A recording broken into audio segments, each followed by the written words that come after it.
Bonjour et bienvenue dans un nouvel épisode du podcast des leaders holistiques. Ici Christophe, votre coach en leadership holistique, et j'ai la joie de recevoir aujourd'hui une invitée exceptionnelle. Cette invitée, c'est Chloé Bloom. Alors pour ceux qui ne connaîtraient pas Chloé Bloom, ce que je trouverais très indélicat, mais bon, ça peut arriver. Pour ceux qui ne la connaîtraient pas, Chloé Bloom, c'est une entrepreneure, un mentor, un coach, spécialisé dans l'épanouissement personnel, professionnel et spirituel. C'est une jeune femme de 30 ans qui, depuis plusieurs années, accompagne de nombreuses personnes à reprendre le pouvoir de leur vie. Et elle a une très très grande communauté qu'elle anime régulièrement avec un podcast chaque semaine. Elle a un canal Telegram où elle communique avec sa communauté tous les jours. Et chaque jour, elle va diffuser, elle va partager son inspiration, ses réflexions, son introspection, et elle nous accompagne et elle nous guide vers une meilleure version de nous-mêmes,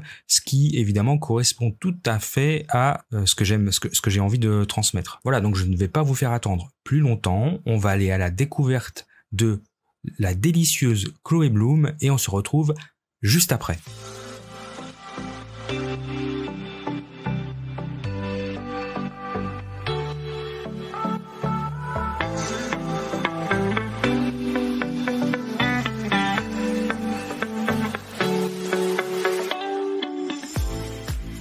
Bienvenue dans le podcast des leaders holistiques. Je suis Christophe, votre expert en leadership, excellence opérationnelle et lean management depuis plus de 25 ans. Ce podcast est pour vous si vous êtes attiré par le leadership, le développement personnel et la spiritualité. Si vous avez besoin de mieux équilibrer votre vie privée et votre vie professionnelle. Si vous avez d'importantes responsabilités professionnelles et que parfois cela affecte votre vie privée ou inversement. Si vous voulez devenir un leader serviteur, bienveillant, humaniste, éthique et intuitif. Si vous voulez développer un leadership avec une approche globale, intégrale, holistique, basée sur votre corps, votre cœur et votre esprit, pour le bien de vos proches et de la communauté, alors vous êtes au bon endroit.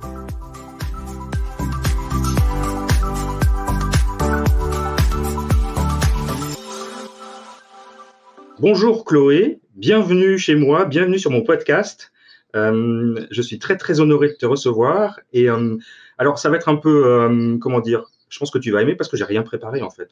L'idée c'est d'avoir une discussion et je sais que ça te fait plaisir, je te vois sourire parce que bon il y a 2-3 thèmes que j'ai envie d'aborder avec toi, mais après le reste c'est un peu au feeling quoi. C'est comme ça qu'on va le faire. Donc je t'ai déjà présenté un petit peu avant, donc on va pas revenir sur qui est Chloé Bloom, mais ce que j'aimerais d'abord savoir, c'est comment une jeune femme décide de devenir entrepreneur. C'était quoi la motivation première pour toi de devenir entrepreneur ? Je dirais que plus qu'une motivation, c'était une libération en fait.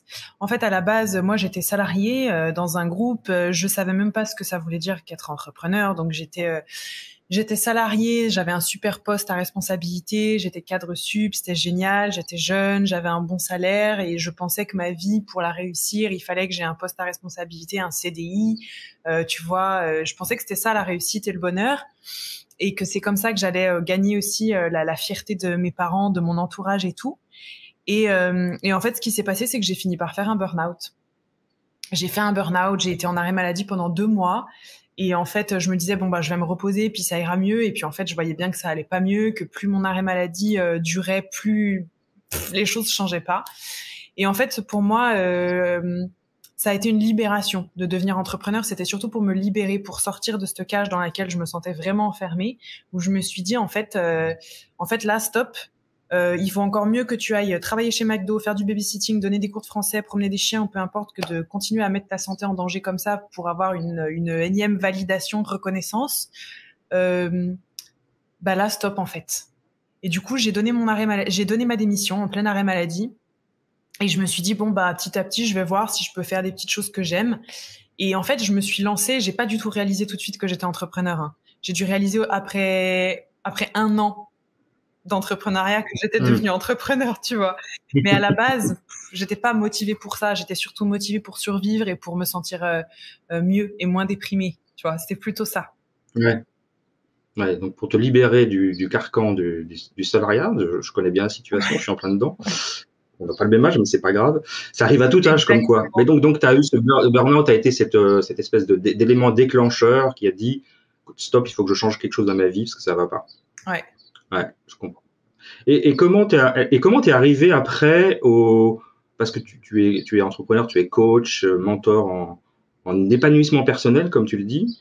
Comment t'es arrivé sur cette thématique-là? Est-ce que c'est quelque chose que tu as tout de suite voulu faire ou tu as fait d'autres essais avant?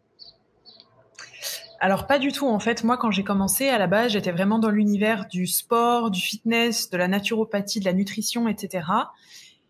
Et ça marchait bien, c'était génial. Sauf que en fait, petit à petit, je me suis rendu compte que ok, j'étais sortie du carcan du salariat pour me remettre dans un autre carcan de je ne suis que ma niche, le fitness, la nutrition, etc. En fait, j'étais sortie d'une cage pour me remettre dans une autre cage. Donc, j'étais très frustrée de devoir constamment me restreindre dans les messages que je diffusais, les photos que je mettais, l'impact que j'avais, l'identité dans laquelle je me reconnaissais, je me décrivais, la mission. En fait, j'en avais marre de me mettre des tas d'étiquettes. Donc, je dirais que la première année et demie, voire les 2 premières années, c'était surtout ça. Et puis, vu que je suis partie en voyage et que j'ai tout plaqué et que je suis devenue nomade, ça a remué beaucoup de choses dans ma vie, dans ma tête. Et ça m'a notamment remué sur le fait de me dire, en fait, stop, quoi. J'arrête de encore me réenfermer dans des étiquettes parce que je suis persuadée qu'il y a que comme ça qu'on peut être validé et qu'on peut réussir sa vie. Est-ce que j'essaierais pas d'exprimer un peu tout de moi? Et puis, on voit ce qui se passe. Et en fait, c'est là où j'ai commencé à aborder les thématiques de tout ce que je rencontre dans la vie. Et en fait, ce qu'on rencontre dans la vie, c'est tout ce qui est attrait au dev perso, entre guillemets. C'est la vie, en fait. C'est même pas que du dev perso. Je parle de la vie en soi, des problématiques que beaucoup d'humains rencontrent. L'amour, la confiance en soi, le travail, le couple, enfin, tout ça, quoi. Et en fait, petit à petit, je me suis rendu compte que c'était là où c'était le plus facile, où j'avais beaucoup de choses à apporter, où j'avais beaucoup de choses à libérer, des messages à porter. Et c'est comme ça, petit à petit, que tu vois, ma voix s'est fait. Mais à la base, c'était pas le cas. D'accord. Intéressant, vraiment intéressant. Et du coup, est-ce que, en effet, tu abordes beaucoup de thèmes très divers dans tes podcasts, avec beaucoup de liberté. Est-ce que pour toi, ça a toujours été facile quand tu parles d'amour, quand tu parles de sexe, hein, ça arrive, quand tu parles d'autres de sujets tabous, est-ce que c'est quelque chose pour toi qui est facile d'aborder ou est-ce que c'est quelque chose qui est venu avec le temps? Alors, entre les deux. Je dirais qu'en fait, à la base, c'est quelque chose qui est très difficile pour moi parce que j'ai été éduquée dans une famille où la parole est libérée, mais la vulnérabilité, c'est zéro. Donc, dire je t'aime, c'est très rare. Se prendre dans les bras, encore plus. Se plaindre, ça n'existe pas. Montrer ses faiblesses et ses problèmes, pareil. Donc, en fait, moi, j'ai grandi dans un peu un conditionnement et des injonctions autour de faut pas être vulnérable, il faut pas avoir d'émotions et il faut pas montrer ce qu'on ressent pour être fort en fait. Et ça m'a beaucoup desservi. Dans mes relations amoureuses, ça m'a énormément desservi. Ça dans mes relations amicales aussi, parce que du coup, j'étais tout le temps très cynique, très dure, très fermée. Je demandais jamais d'aide, je souffrais toute seule en silence parce que demander de l'aide, c'était faible. Tu vois, un peu tout ça. Donc, en fait, la vulnérabilité et moi, ça faisait vraiment deux. Jusqu'à ce que je perde beaucoup de gens autour de moi, des amoureux, des amis, beaucoup de difficultés. Et où je me dise, en fait, stop. En fait, tu souffres en faisant, en mettant des murs tout autour de toi, tu souffres, tu t'isoles. Donc, est-ce que tu n'apprendrais pas à devenir un peu plus vulnérable? Et je me souviens du jour encore où je me suis promis d'arrêter d'avoir peur de moi, de tout mettre sur la table, d'être totalement vulnérable et que du coup, m'accepterait et m'aimerait les gens qui acceptent tout de moi. Et je me suis fait cette promesse-là et je me suis dit, en fait, tu sais quoi, maintenant, je vais tout montrer de moi, tout dire de moi, je vais apprendre à aimer tout ce qu'il y a à l'intérieur de moi et puis je vais m'entourer que de gens qui sont capables d'aimer tout ce qu'il y a à l'intérieur de moi, en fait, et tout ce qu'ils perçoivent de moi. Et ça a été une thérapie pour moi au début, de commencer à expliquer, de parler de choses qui sont, entre guillemets, tabous, pas faciles à aborder. Et en fait, je me suis rendu compte que plus j'étais vulnérable, plus j'étais invulnérable. Parce que si j'ai rien à cacher, j'ai rien à mettre sous le tapis et j'ai honte de rien, personne n'a de levier pour m'attaquer. Et en plus de ça, j'aide des gens à se libérer eux-mêmes. Donc, double effet qui se coule. Excellent. C'est très beau ce que tu viens de dire. Plus j'étais vulnérable et plus j'étais invulnérable. Je vais la noter, celle-là. Je me demande si ça va pas être le titre parce que c'est magnifique. c'est très beau et c'est pas que c'est marrant, mais c'est pas une coïncidence parce qu'il n'y a pas de coïncidence dans la vie, mais plus ça va, plus je rencontre des gens qui parlent de vulnérabilité et je trouve que moi, j'ai exprimé la mienne. Alors, venant d'un homme mûr, on va dire, dans la cinquantaine, c'est très rare. Donc, d'une jeune femme, on a plus l'habitude et encore, quoique c'est des a priori, on ne devrait pas. Est-ce que ça t'a attiré aussi, parce que bon, voilà, on va pas se mentir, tu es une belle femme, tu es jeune, tu réussis, tu montres ta vulnérabilité. Est-ce que ça a attiré aussi des gens pas très sympathiques, en tout cas des commentaires, des trolls, des haters? Et puis si oui, comment tu gères ça, toi? Alors, ma vulnérabilité ne m'a jamais attiré de haters, de trolls, etc.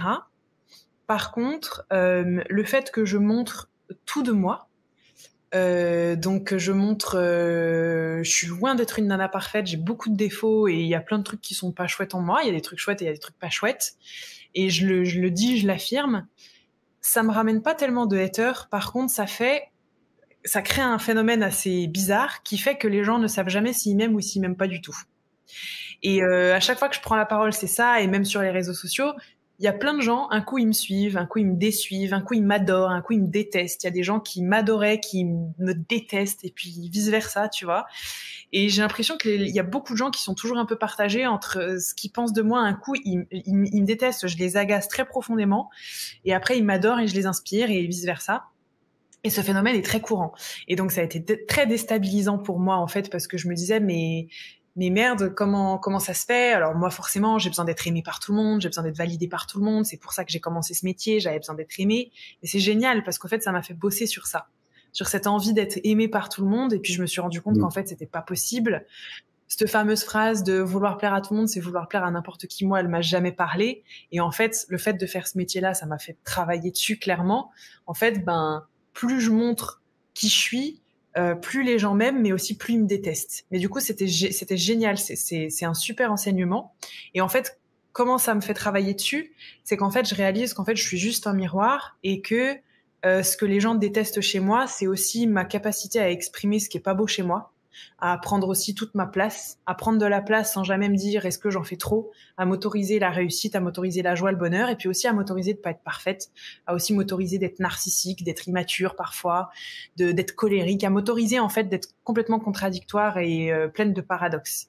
Et on est dans une société où il faut être soit tout noir, soit tout blanc, faut pas s'autoriser de paradoxes, faut être lisse, faut être soit gentil, soit ceci, on s'interdit les dualités, on s'interdit l'opposition. Moi, j'ai terminé avec ça. J'ai envie de tout m'autoriser. Et je crois que c'est ce qui agace. Et en fait, je suis de plus en plus à l'aise avec le fait que ça plaise ou que ça plaise pas. C'est pas mieux que ça plaise et c'est pas moins bien que ça plaise pas. Tout est OK, parce que la seule chose que ça fait, c'est que ça inspire des gens aussi à s'autoriser à être contradictoires, à prendre leur place, à s'autoriser à montrer ce qui est moins beau, à s'autoriser à être plus vaste, en fait. Tu vois, à arrêter un peu ces étiquettes-là. Et c'est comme ça que je deal avec. Je me dis, tant pis si moi, je dois ramasser des critiques ou même des compliments. Les compliments, c'est pas mieux que les critiques en vrai. C'est génial. Tout ce que ça fait, c'est que ça fait bouger les gens à l'intérieur. C'est tout ce qui compte. Ouais, alors ça c'est magnifique parce que c'est pas facile, hein. C'est vrai que quand on s'expose, on a ce risque d'exposer des choses qu'on veut pas forcément montrer, hein. La preuve, les réseaux sociaux, tout le monde montre la belle vie, hein, on montre pas quand on n'est pas bien. Et puis toi tu fais un podcast le jour où tu es down, quoi. Et ça, je trouve ça excellent parce que c'est la vraie vie, quoi. On n'est pas tous les jours bien, puis il faut arrêter de faire croire à tout le monde que la vie est belle tout le temps, quoi. Donc je pense que ça c'est ton authenticité et c'est très bien. Et puis si ça perturbe certains, c'est que ces personnes ont du mal à l'accepter, quoi. Exactement. C'est le jeu. Excellent. Et excellent, très bien, très intéressant. Maintenant, j'aimerais qu'on discute avec toi un petit peu des outils, des outils. J'aime pas trop dire outils, mais en tout cas, de ce que tu enseignes. On va parler un peu de respiration, de travail, de comment tu dis, tu dis très bien en anglais, là, Le breathwork. le breathwork. Moi, le breathwork, ouais, avec un accent parfait. Est-ce que tu pourrais nous expliquer un petit peu, parce que c'est un peu ta marque du moment, là, je trouve, en quoi ça consiste déjà, en quoi ça consiste, et puis on verra après là-dessus. En fait, le breathwork, donc on peut dire breathwork, ça marche aussi. En fait, traduit en français, ça donne travail respiratoire. En fait, c'est un travail qu'on va faire par la respiration. Donc, c'est des types de respiration qu'on va pratiquer qui vont nous faire basculer dans des états modifiés de conscience. Donc, en fait, ça va nous mettre dans une forme de transe, plus ou moins profonde, plus ou moins légère. Et en fait, c'est extraordinaire parce que moi je dis toujours le souffle, la respiration, c'est la porte vers le subconscient.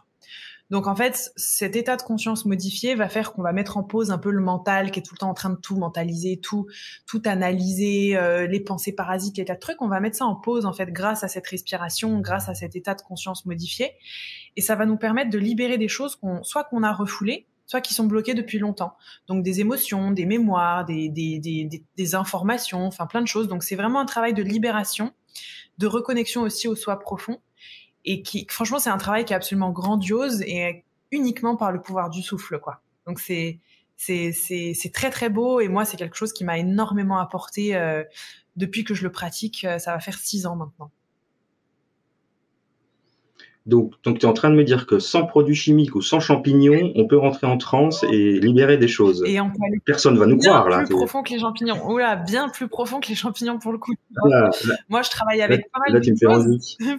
pour atteindre ces états de conscience modifiés. J'ai travaillé avec des plantes, j'ai travaillé avec l'hypnose, j'ai travaillé avec la méditation, avec la musique. En fait, il y a plein de manières d'entrer dans ces états de conscience modifiés. C'est des choses qui existent depuis la nuit des temps. Il y en a qui le font avec du tambour, il y en a avec de la musique, il y en a avec des plantes, il y a plein de choses. Mais la respiration, c'est vraiment fantastique. C'est fantastique. Puis c'est un grand intérêt, c'est que respirer, ça coûte pas très cher. Hein. C'est clair. C'est gratuit, c'est un cadeau de Dieu. C'est clair. Et comment t'es tombé là-dessus? Comment t'es tombé sur ce concept? C'est quelque chose que t'as expérimenté un peu par hasard? Je connais la réponse parce que j'ai écouté le podcast qui va avec, mais je voudrais que tu racontes un petit peu cette histoire parce qu'elle est belle, je trouve. Ouais, elle est belle. En fait, moi, à la base, il faut savoir quand même que je suis une grande cartésienne, très rationnelle, et que pour moi, il y a encore 5 ans, les gens qui faisaient du yoga ou de la méditation, je disais que c'était vraiment des gens complètement hippies, perchés, qui marchaient pieds nus, qui allaient sauver des dauphins. J'étais très, très, très sceptique.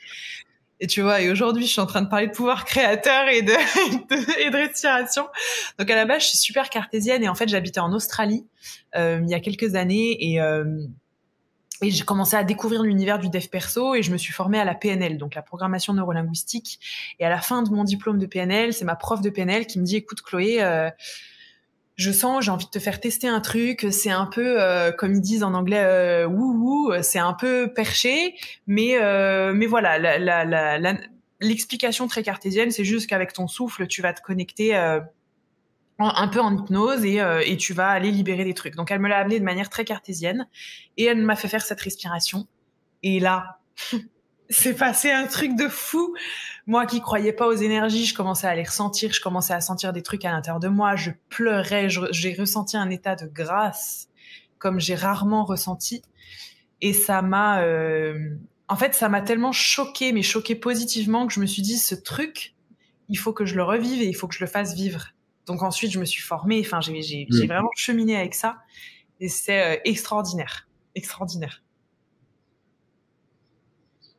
Et du coup, tu fais tu organises des stages, ou enfin tu fais de la pratique, parce que ça, c'est pas des choses qu'on fait en ligne, ou j'imagine c'est plutôt en présentiel, ou ça peut se faire aussi en ligne. Tu peux le faire en ligne. En fait, ça dépend des pratiques. Moi, je donne des soirées d'expansion de conscience, en fait, où justement j'associe différentes pratiques, donc le breathwork, la méditation, l'hypnose, plein de choses en ligne. Tu peux guider vraiment en ligne, tu peux déjà aller loin.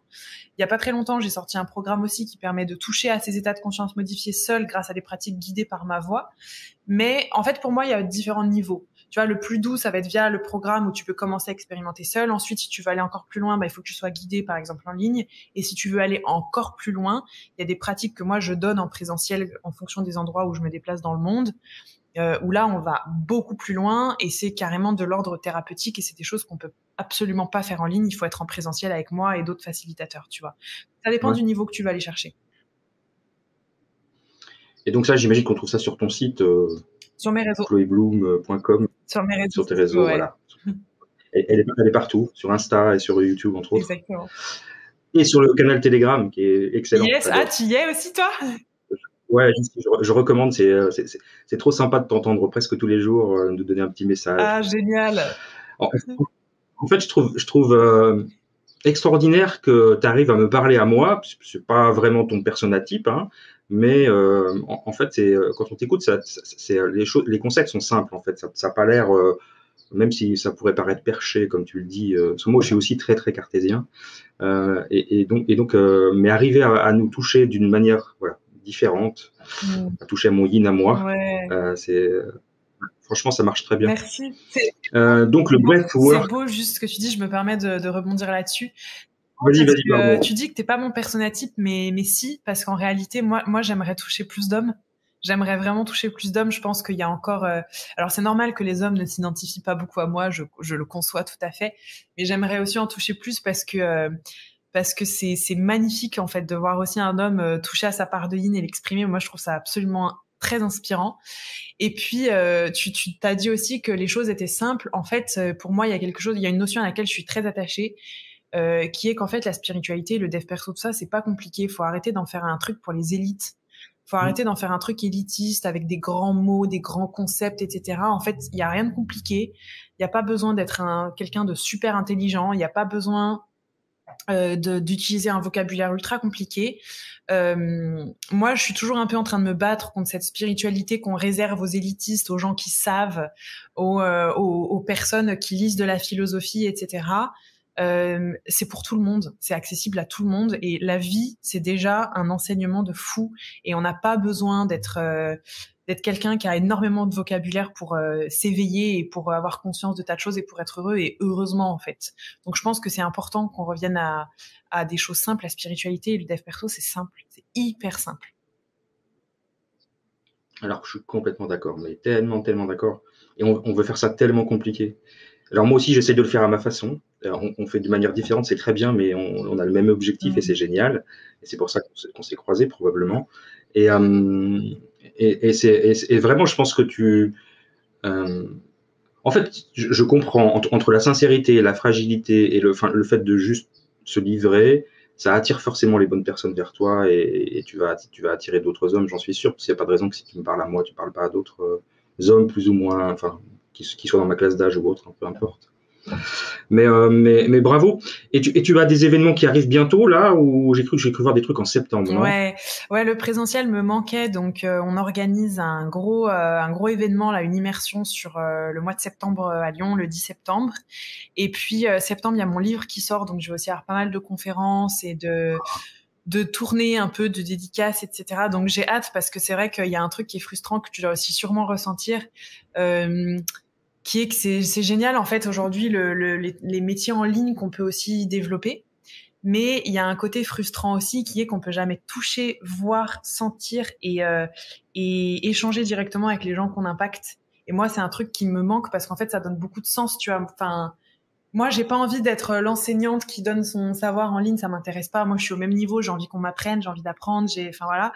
Et du coup le fait de connecter directement avec les gens que je peux impacter et qui m'impactent, parce que tous ces gens à qui je m'adresse m'impactent et m'inspirent terriblement, c'est hyper précieux, tu vois. Donc le présentiel, ça fait du bien à tout le monde, je pense. Je confirme, c'est clair. C'est clair. On a besoin de voir des gens en vrai, de les sentir, de les ressentir. J'ai encore deux petites questions, Chloé, parce que je sais que ton temps est précieux. Une qui va plutôt s'orienter vers le futur. Comment tu te vois, toi, dans 5 ans? Est-ce que tu imagines? Qu'est-ce que j'imagine, parce que honnêtement j'ai beaucoup de mal à me projeter. Qu'est-ce que j'imagine? Je pense que je serais un petit peu plus. Non, je sais que je serais plus basée qu'aujourd'hui, parce que là ça fait 5 ans et demi, 5 ans que je suis nomade, donc que je déménage quasiment tous les mois et ça commence à être difficile, ça commence à être fatigant. Donc je pense que je serais basée. Je serais pas en France, ça c'est une évidence. Je pense que je travaillerais pas beaucoup. C'est-à-dire avec un rythme qui me convient, toujours avec mon équipe, toujours dans des choses que j'aime. Je pense que je travaillerai aussi un peu plus en couple. Je pense que je saurais chanter et que je jouerais très bien de la musique. Je sais que je serai dans des pays chauds. Ouais, et d'autres choses aussi, mais ouais, j'en suis sûre. Et je pense que je serai en Amérique latine. Voilà, c'est tout ce que je sais. D'accord. C'est déjà pas mal, non? C'est déjà pas mal. C'est déjà pas mal. Écoute, des fois, il faut pas en avoir plus. Exactement. Et j'aime bien finir avec une petite question un peu différente. C'est si tu remontais dans le temps et que tu rencontrais la petite Chloé de 10 ans, tu lui dirais quoi? Waouh. Ça, quand tu me poses la question, ça me fait un poids dans le cœur. Ouais. Ça me fait un poids dans le cœur, parce qu'en plus, c'est un truc sur lequel je travaille beaucoup en ce moment. En vérité, je crois que je dirais rien parce que je pense qu'il fallait vraiment que je fasse tout ce chemin pour en être où j'en suis aujourd'hui. Il fallait que je passe par tout ça. Et je pense que la plus grande des sagesses, c'est d'accepter de revivre sa vie exactement comme on l'a vécu sans rien changer. Ça veut pas dire que je l'accepte et ça veut pas dire que j'en suis là, hein. Mais je pense que la seule chose que je pourrais dire peut-être c'est que je l'aime. Franchement, c'est que je l'aime et qu'elle a rien à changer en fait. Elle a rien à changer. No regrets. Non, ouais, pas de regrets. T'as rien à changer. Fais ce que tu veux. C'est bien comme t'es. Génial. J'adore cette réponse. Ouais. Il n'y a pas de bonne et de mauvaise réponse, mais celle-là, elle est vraiment top. Elle est vraiment top. Est-ce que tu as un dernier petit mot à donner à ma communauté composée d'hommes et de femmes aussi, parce que moi aussi je parle aux femmes, donc c'est très bien. Est-ce que tu aurais un petit truc à partager avec nous? Ouais, alors déjà, ça serait de vraiment continuer à consommer ton contenu qui est très chouette et les contenus qu'ils veulent de manière générale, mais surtout parce que je pense que en fait, s'ils sont là, s'ils écoutent ce podcast, c'est que c'est forcément des gens qui sont en fait, qui ont envie de travailler sur eux, qui ont envie d'aller bien, qui ont envie d'être heureux, qui ont envie de passer de l'inconscience à la conscience. Et juste pour ça, merci. Parce que je suis convaincue qu'en fait, c'est déjà en commençant à travailler sur soi qu'on transforme le monde. Je suis convaincue que c'est en se libérant soi qu'on libère le monde. Je suis convaincue qu'en fait, là, juste le fait qu'ils soient là, connectés à écouter ce podcast, ça peut tellement changer de choses. Ça peut tellement faire évoluer plein de gens et que c'est aussi le moyen, je pense, d'être plus heureux, de préparer les générations futures. En fait, c'est comment est-ce qu'on passe de la séparation à ensemble, comment est-ce qu'on passe de la peur à l'amour, c'est tout ça. Donc juste continuez de faire ce chemin, de faire des choses qui vous font du bien. Vous foutez pas la pression, foutez-vous la paix. Vous êtes bien comme vous êtes, continuez de faire le travail que vous avez envie de faire sur vous. Et allez-y, voilà, tranquillement, pas à pas, il n'y a rien à changer, tout est parfait. C'est très bien, continuez comme ça. Waouh, merci, gratitude Chloé, c'était trop sympathique ce que tu viens de dire. Quelle générosité de ta part, vraiment, je suis touché. C'était vraiment un très beau moment de passer avec toi. On a eu des petits soucis techniques, mais c'est pas grave, tout va bien. Donc, je t'ai juste pas demandé, t'es où en ce moment? Là, je suis à Bali. T'es à Bali, voilà, en direct de Bali, c'est pas merveilleux. Ouais. Donc, la Suisse parle à Bali, en direct live. Un grand merci à toi, vraiment. J'espère que ça a plu aux auditeurs. Enfin, je suis sûr que ça leur a plu de toute façon. Et on se retrouve bientôt dans un prochain épisode. Et en attendant, je vous souhaite tous et à toutes une belle vie. Prenez soin de vous. Merci. Au revoir, Chloé. Merci. Au revoir, tout le monde. Si vous aimez mon podcast, si vous aimez ce que je transmets, si vous vibrez avec ce que je transmets, je vous propose de me retrouver pour une masterclass en leadership holistique. La prochaine masterclass aura lieu le 21 juillet à 20h en ligne et je mets en description le lien pour vous inscrire, c'est totalement gratuit. Donc je vous propose de me rejoindre pour cette masterclass unique en leadership holistique et vous pourrez y découvrir les bases du leadership holistique, les 9 piliers du leadership holistique et tout plein d'autres choses que je vais vous proposer. Et ce sera avec grand plaisir que je vous retrouverai lors de ces webinaires et je pourrai répondre à vos questions et nous pourrons interagir ensemble. Donc ça sera un moyen de nous rencontrer puisque les podcasts, vous ne faites que de m'écouter et puis moi je ne vous entends pas. Donc là c'est un moyen de retrouver mon auditoire, vous, ma communauté et de pouvoir échanger avec vous. Donc ce sera avec grand plaisir que je vous retrouve donc le 21 juillet à 20h. Inscrivez-vous, le lien est dans la description et je vous retrouve la semaine prochaine pour une autre entrevue surprise. Bonne semaine et prenez soin de vous. Au revoir.